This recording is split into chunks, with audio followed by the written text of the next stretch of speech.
शिवमूर्त यादव, जगदीशपुर पूर्व प्रधान अध्यक्ष जमानिया। सर्वप्रथम मैं मृत आत्मा के लिए ईश्वर से प्रार्थना करता हूँ कि वो अपने श्री चरणों में जगह दें और परिवार पे और गांव पे आई अचानक विपत्ति से निपटने में शक्ति दें। यहाँ पे उपस्थित यादव उत्थान समिति के पदाधिकारीगण और गांव के सम्मानित जनता, दूर दराज से आए लोगों को मैं समिति की तरफ से जय हिंद कहता हूं। हमारे उपाध्यक्ष महोदय शिवमंगल नेता जी, इस समिति के कोषाध्यक्ष कैप्टन हीरा यादव जी जो त्रिलोकपुर से आपके बीच में आए हैं,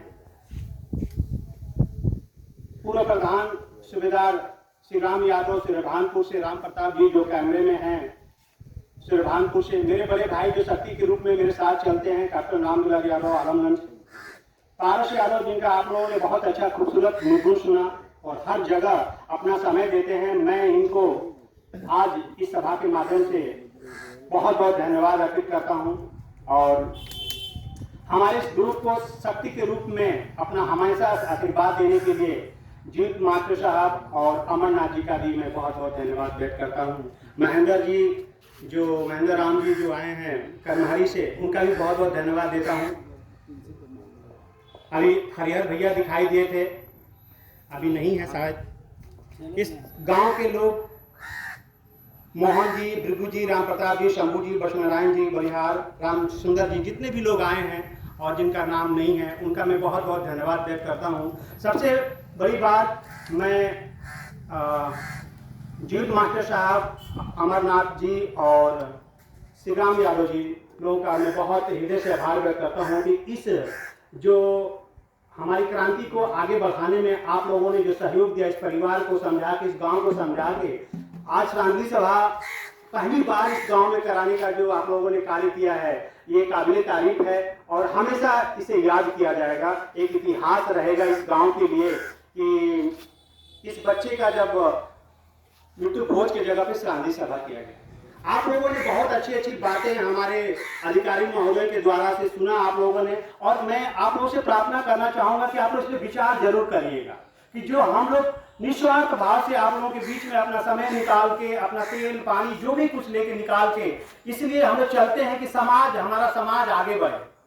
हमारे समाज का पैसा जो व्यर्थ में जा रहा है, वो पैसा हमारे बच्चों के पढ़ाई में, लिखाई में, सिखाई में, घर द्वार बनाने में उपयोग हो।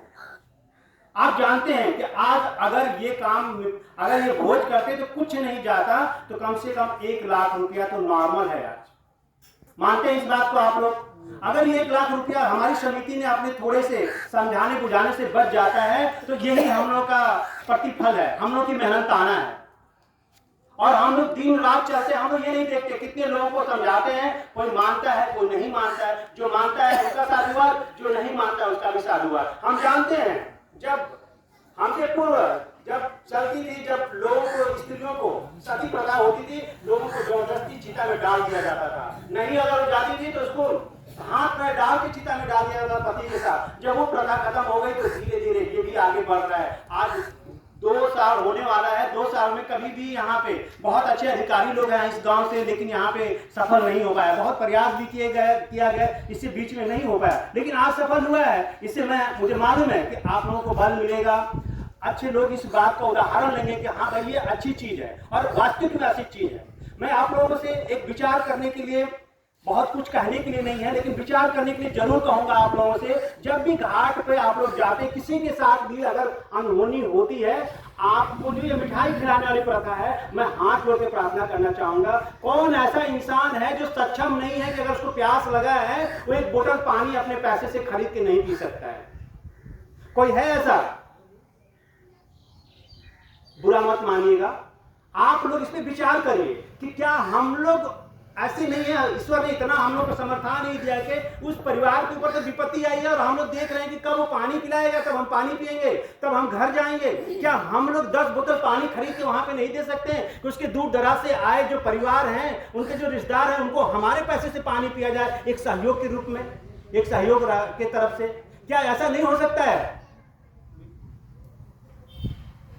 क्या ऐसा नहीं हो सकता है कि जो हम लोग पीताम्बर देते हैं आजकल 2 फुट भी उसकी लंबाई चौड़ाई नहीं है, उसका पैर भी नहीं ढकेगा, उसको खत्म करके उस परिवार को 50 रुपया 100 रुपया हम देने का काम नहीं कर सकते हैं कि उसको सहयोग हो उस दिन के लिए?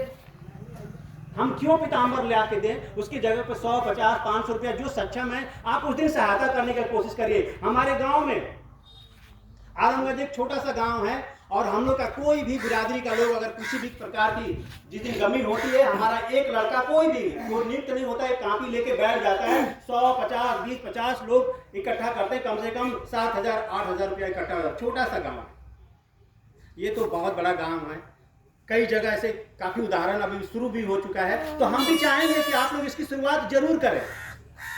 हेल्प के रूप में 100-50 जो भी है उस दिन जाते समय घाट पे जाने से पहले आप लोग इकट्ठा करें और परिवार को देने के लिए काम करें। इतना पीताम्बर जाते हैं, वहां पे जो डोम लोग हैं उसका भी उपयोग नहीं करते हैं, बस आग में झोंक देंगे, कुछ गंगा जी में चला था, डोम भी लेके नहीं जाते हैं। तो उसकी जगह पे आप पैसा 100-50 जो भी है आप देने का काम करें जरूर। इसके बारे में आप लोग अगले बार जो भी आपके गांव से अगर ऐसी कार्रवाई होती है करने का कोशिश करिएगा, स्टार्ट करिए, अच्छा लगेगा।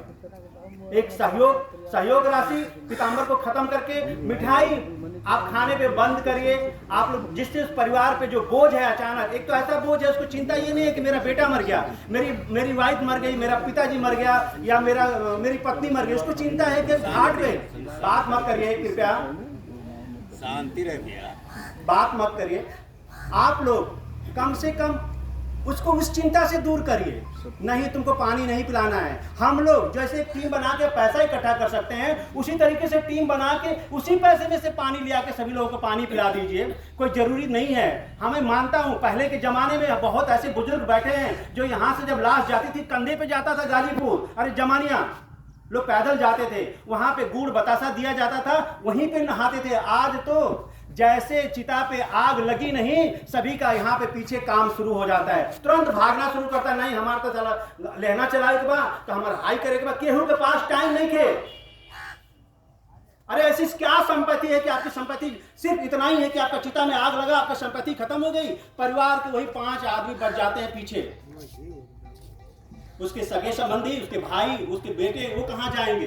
वही बैठते हैं, अगोरते हैं और लास्ट तक रहते हैं। आप भी कोशिश करिए, 50 लोग जाते हैं, कम से कम 20 लोग तो उस लास्ट तक रहने का कोशिश करिए। क्या प्रथा होती जा रही है? हम लोग पहले क्या मिसाल हुआ करता था, एक साथ जाते थे, एक साथ आते थे। आज सबके पास वाहन है, सबके पास गाड़ी द्वारा जितने हम लोग समर्थवान हो रहे हैं उतना ही हम लोग मतलब संज्ञा विहीन हो रहे हैं। विचार करने की जरूरत है। हम लोग इस कमेटी का सिर्फ और सिर्फ जैसे अभी कहा था उपाध्यक्ष महोदय ने कि सिर्फ और सिर्फ एक ही मोटो नहीं है कि हम लोग मृत्यु भोज बंद करें, ये तो एक बहाना है आपसे जुड़ने का।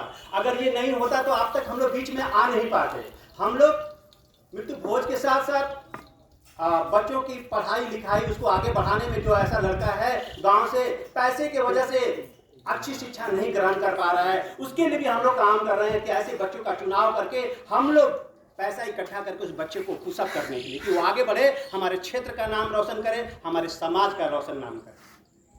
काम कर रहे हैं इसके ऊपर। इसी तरीके से दहेज प्रथा में भी हम लोग काम कर रहे हैं कि जो ये दहेज प्रथा है इसको खत्म किया जाए। लेकिन हम जानते हैं कि दहेज प्रथा सिर्फ हमारे कहने से, हमारी कमेटी के करने से कहीं खत्म नहीं होना है। करना है तो जितने लोग बैठे इन्हीं से खत्म होना है। हमें बेटी में दहेज देने में तो दर्द होता है, लेकिन बेटे में कान में रुई लगा लेते हैं कि नहीं हमने तो भाई बेटी का दिया है तो हम बेटे का क्यों नहीं लेंगे। जब क्यों नहीं लेंगे, जब हम खत्म करेंगे, अपनी बेटियों को अच्छा शिक्षा देंगे, वो इतनी अच्छी पढ़ जाएगी तो अपने आप सारे लोग विवाह करने के लिए आपके पास आएंगे, नहीं आपने किया अगर विवाह हमसे करा तो इतनी अपनी बेटी को इतना पढ़ाइए, जितना दहेज पे आप खर्चा करना चाहते हैं उसका आधा पैसा अपने बेटी के ऊपर लगाइए। आपकी बेटी अच्छा पढ़ेगी, अच्छा उन्नति करेगी और आपके लड़के से जल्दी उसको नौकरी मिल जाएगा। और जब अच्छी नौकरी मिलेगी तो अपने आप उसकी शादी का आपको चिंता नहीं होगी, 10 लोग आपके पास आएंगे और बिना दहेज की आपकी शादी होगी। इसी तरीके से हम लोग पूरी फेयर शादी के लिए भी हम लोग काम कर रहे हैं कि भाई जब तक हमारा समाज सुदृढ़ तभी नहीं, जब होगा जब हम लोग आपस में पूरी फेयर शादी करेंगे, ताकत एक होगा। आज कोई भी झगड़ा, कोई भी फसाद शुरू होता है, वहां पे ये चीज आता रहे सलाह तो ग्वाल होगा सा ताई तो डरहोर होगा सा, यही हम लोग की लड़ाई है और यही पे खत्म हो जाता है। सारी ताकत यहीं पे ख़त्म हो जाती है। इस पे हम लोग काम कर रहे हैं और धीरे धीरे हम लोगों की जो कारवां है आगे बढ़ रहा है। और इसी के साथ बहुत कुछ आज नहीं कहना है आप लोगों के बीच में। एक बार मैं बहुत बहुत धन्यवाद आप लोगों के ग्रामवासियों को और यहाँ के इस परिवार को, और ये जो हमारे जीत मास्टर साहब हैं और अपना अमरनाथ भाई हैं, श्री राम भाई का भी बहुत बड़ा योगदान रहा है इस श्रद्धांजलि सभा कराने में। उस परिवार को भी एक बार फिर भगवान से प्रार्थना करते हैं कि उनको शक्ति दे। आप लोग का भी बहुत बहुत धन्यवाद। आप लोग हमारे बातों पे जरूर विचार करिएगा और अगर अच्छा लगेगा तो इसको जरूर इस पे आप लोग अनुकरण करिएगा। बहुत बहुत धन्यवाद। जय हिंद, जय भारत। विषम परिस्थिति में